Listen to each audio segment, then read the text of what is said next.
if you want to support the show. Now, I want to bring on a Pulitzer Prize winner, one of our faves from 2022, likely will continue to be one of our faves for the new year.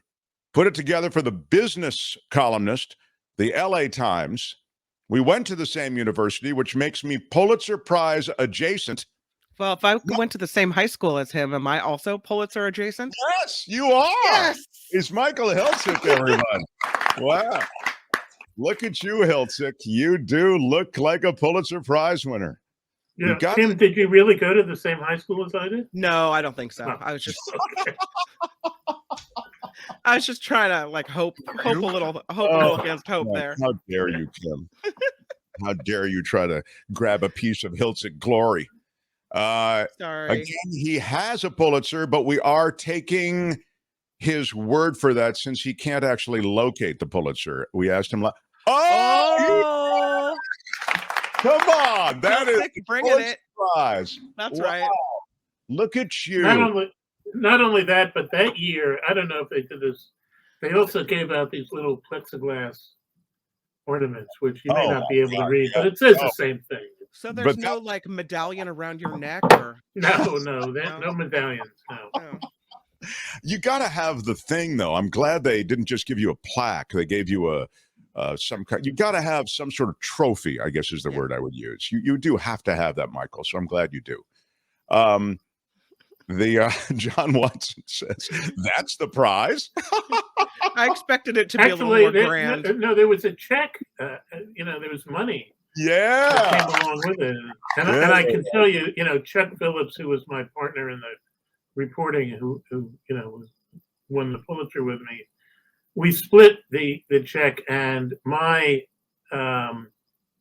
share of it was spent even before I received it on tickets to the Lion King on Broadway with my kids who were children then, and they're not anymore. But so that was That's cool. A great thing.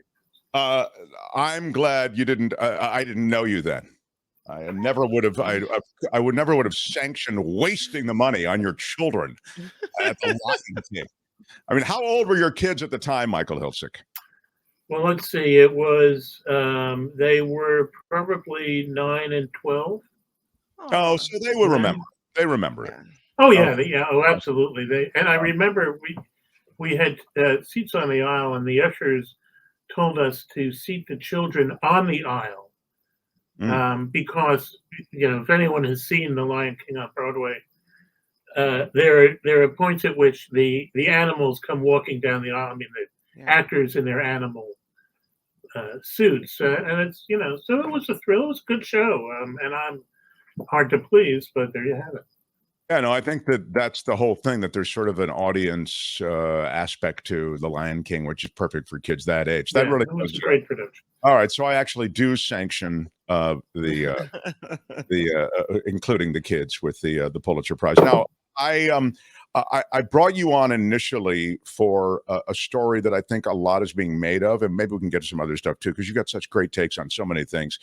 You can read Michael Hiltzik, of course, in the LA Times, the business writer there, and I think that his stuff is picked up and then it's rerun in papers and publications and websites across the country and around the world. The notion that people are leaving California. Now, by the way, Michael, this is demonstrably true, right? I mean, we lost a seat in Congress as a result of it, maybe, or I wonder if you can maybe speak to that. But also just the idea somehow that people are going to Texas, they're going to Florida, they're sick of the libs, they're sick of the taxes, they're sick of progressive politics, whatever the reason, they want to leave California. Is there truth to that? First of all, as I say, I think there is some truth to that. But also the question as to who's leaving and how much to really make of this phenomenon. Well, I've written about this. I write about this maybe a couple of times a year because it's a narrative that never goes away. And sure, it's true in the last year or maybe the year before that, we lost something in the neighborhood of 300,000 residents. But of course, this is a state with 40 million residents. So, we're talking about less than 1% accounted for by that number. And if you drill down into the actual figures, you discover that the people who are leaving tend to be lower income and less educated residents, in part for an obvious reason, which is that housing is very expensive here in California. And if you want an affordable home, you have to go way out into the Inland Empire or far beyond the East Bay if you're in Northern California. And then your commute is murder and also expensive, obviously.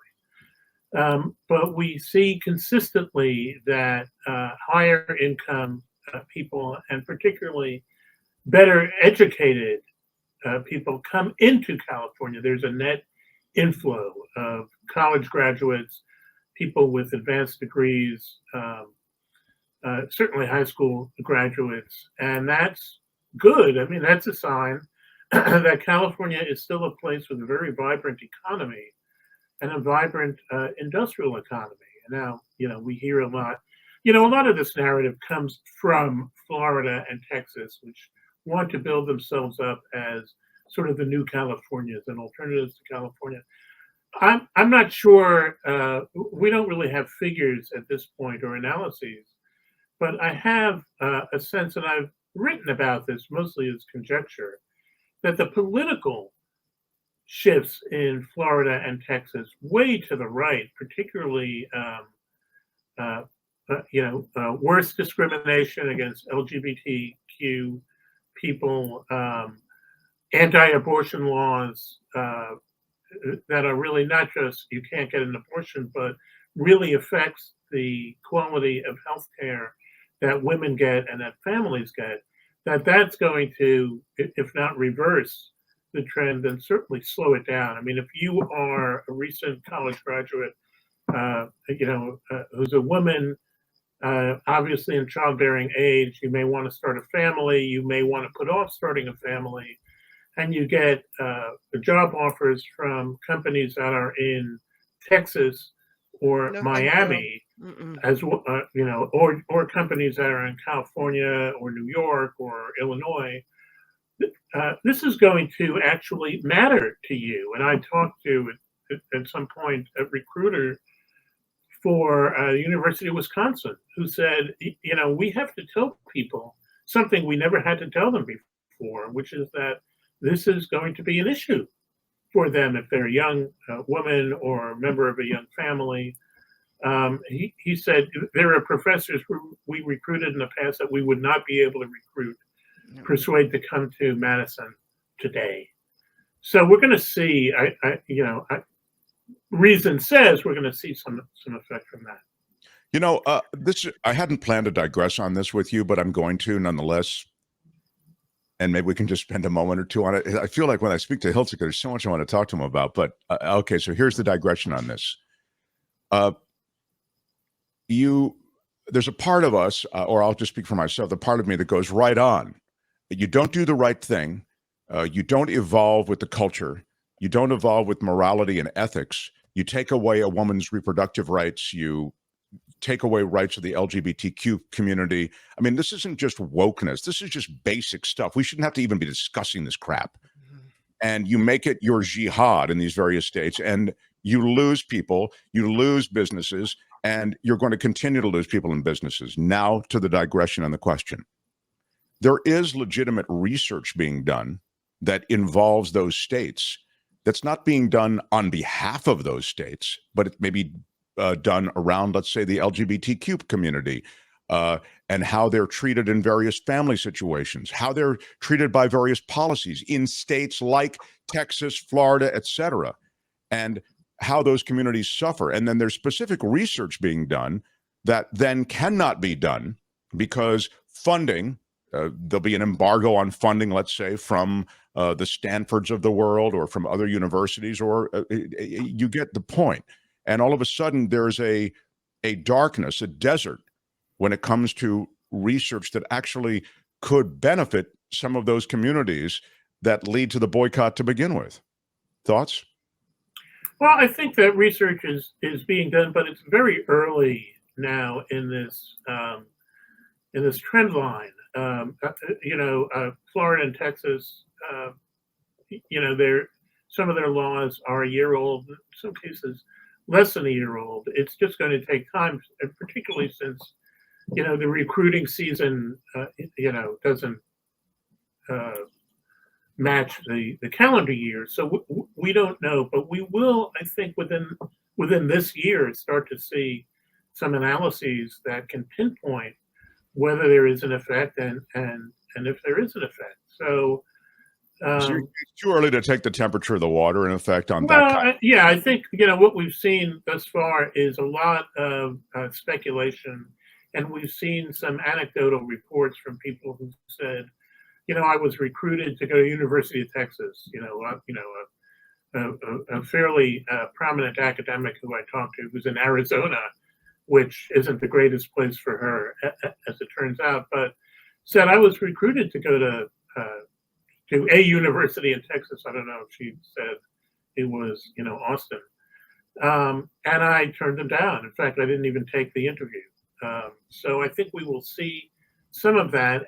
And even if the numbers don't turn out to be striking, I think we will see some demographic shifts. Because, highly educated people are going to think twice, and you don't want recruits to think twice. You want them to say, yeah. You are the place I absolutely want to be, and if I don't take your job, life will be worth living, but that's not going to happen. And all other things being equal, California's economy, through this entire period has been growing leaps and bounds, faster than Florida's, faster than Texas's. It's still the biggest economy in the country, one of the biggest in the world.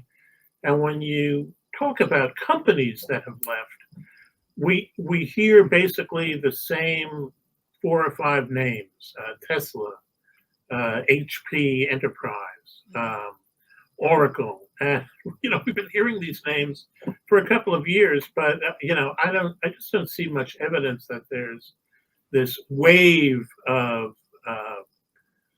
thriving companies that are leaving California. I mean, we certainly see companies that are building new facilities and aren't building them in California, but that's sort of a natural occurrence of the fact that we live in a mature economy where construction is expensive and there's not much land left for greenfield factories and facilities, so they'll go elsewhere, but the headquarters is still here. I have a question for you about who's leaving. And if it's the people that can't afford to live in California because of their education level and their income level, is it okay if we say adios? Or are these people that we need because we have these jobs all over the state that are maybe, jobs that don't require a great deal of skill, or, they're not engineering jobs per se, but, restaurant jobs and service jobs? And are we going to see more of a problem with businesses closing because we don't have people in those sectors to work? So I guess what I'm asking is it a problem that these people are leaving?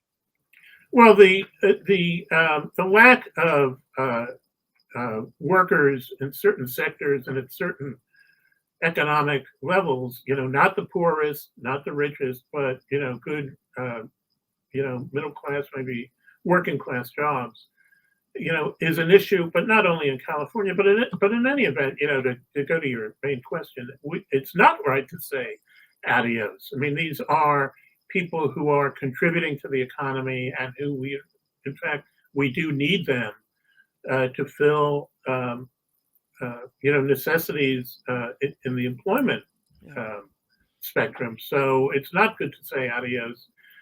What will fix this? I mean, you are just not going to get a lot of affordable housing in the coastal metropolises. There's just not enough room. There's, not enough incentive. There's a lot of not in my backyardism. You can build in Riverside, San Bernardino, and, outlying places. That's not the best thing if you need to bring in workers, into Los Angeles or Sure. Santa Monica or Orange County or the peninsula. So it's a tough problem, and it is a problem. I mean, I don't think I've ever written anything that minimizes the issue, though. The numbers are exaggerated generally. As I said, less than 1% are leaving. And when you talk about the fact that we lost a congressional seat, part of that is simply that some of these other states grew faster, not that California particularly reversed its population growth, but it certainly slowed down over the last 5 years or so. And so, we gave up a seat, but we still have, how many congressional districts in California? 53, maybe we're down to 52, or maybe we went from 54 to 53. I don't quite recall the numbers. This is the biggest congressional delegation in the country by a wide margin. Yeah. Right. And it probably should be even bigger in my view, but that's the way the country is set up. Well, we need more senators. Right. We need more senators than Wyoming gets, but that's really absurd that right, exactly. It's absurd that North Dakota and South Dakota are separate states. It's absurd that the District of Columbia, which has a population that exceeds 20 other states that have 2 senators, they don't have 1 senator. And Puerto Rico in the same category. It's despicable. In the Electoral College, we could open up the hood on the whole thing. I mean, we have this reverence for the the founding documents, and reverence is always a fun thing and a good thing. And I think it's well placed. They did something that was very difficult, to put it mildly, to forge. And I can tell you, wearing my hat as the author of a forthcoming history of California. Which is still in the works. At the time of statehood, when California was seeking statehood, there was a discussion in the California Constitutional Convention, and then the first legislature, which all took place before statehood, about whether this state should be more than one state, and that ended up not being so, in part because, people at the conventions and the legislature said, if we come to Washington with the possibility of 4 senators, not just 2, we may not get statehood at all, because they're going to be concerned about 4 anti-slavery senators, and it'll throw the balance.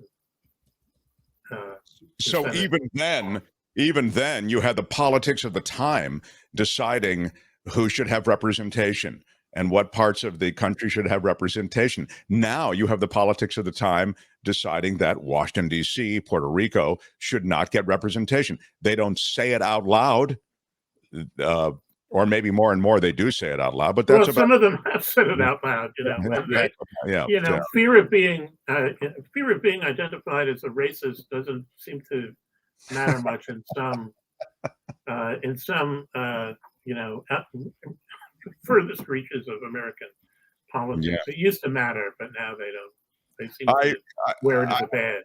I had one last thing, Kim. It's really, we're running up against your news time. Can I ask you about Michael Hiltzik, who was so kind to be with us on this first day? A lot of companies are closed down today. A lot of shows aren't on live today. We are on live, and Michael's been nice enough to join us here. You did a story about Southwest Airlines and what happened to them during the meltdown, essentially, that Southwest had during the Christmas holiday, and the storms that accompanied the Christmas holiday. Could you speak to that? The Southwest, essentially, give us your take on Southwest, because you feel they were our airline with more problems than anybody else, and so you said that's no coincidence. Right. Well, the general point that I made, and I can give you a little advance notice. I'm going to be writing again on them, a slightly different aspect of Southwest management tomorrow. But basically, the main point I made was that in the old days, if you go back to management gurus like Peter Drucker, the idea was that if you are a consumer company, a consumer business, job one is to serve the customer. Job two might be to to keep your employees happy so that they serve the customers. And then when all of that is done and you've spent to do all that, what's left over can go to the shareholders in the form of dividends or what have you. We have turned that on its head, and Southwest is a perfect example of that because they and many other companies basically pay off their shareholders first. They pay through dividends, they pay through stock buybacks, and in the last year, American companies have bought back $1 trillion worth of stock, and these are benefits that go directly to shareholders. But it leaves the companies without the money to do what they need to do. And Southwest has been told for years and years and years by its employees and middle managers that it needs to get its technology in shape because its system is very complicated to deal with. It doesn't have individual hubs from which all other flights spring. It's a point-to-point system. It's got a lot of hubs, and it's complicated to make sure that the planes are in the right place and that the crews are in the right place to fly and serve those planes. And when something bad happens, a major storm, it can blow at every seam, and that's what we've seen. I pointed out in my last column that the CEO of Southwest went on a video to his employees and said, well, we've been talking about, improving our technology. Now it's time to do it.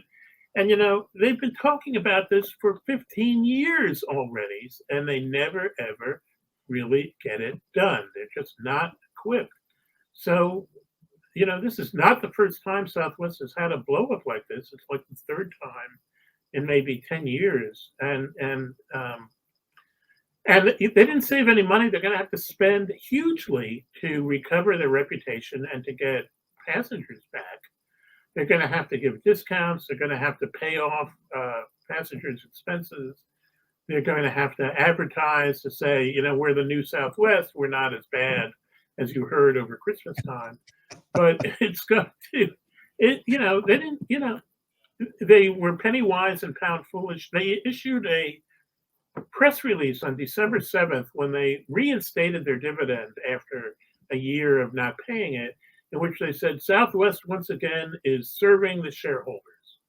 You read that and you say, well, okay, but they're not the ones flying Southwest. They're flying first class, so. Yeah, I think that what you said is sort of demonstrably true. And the last point you make is such an important one, which is, guys, all that money you thought you were saving, you're now losing, and you're just going to be taking on water like crazy, trying to rehabilitate your reputation and to rehabilitate your company to get passengers back. This was not just a hiccup, Michael, as you've detailed in your columns, and I guess there's another column coming with that slightly different angle on this Southwest situation. There are people who were stranded for days and days in various parts of the country. And I mean, it destroyed not only vacation plans, but it ruined work situations. There were the stories were, disturbing in the extreme. You realize it's not just vacation travelers who were affected by a delay of this kind.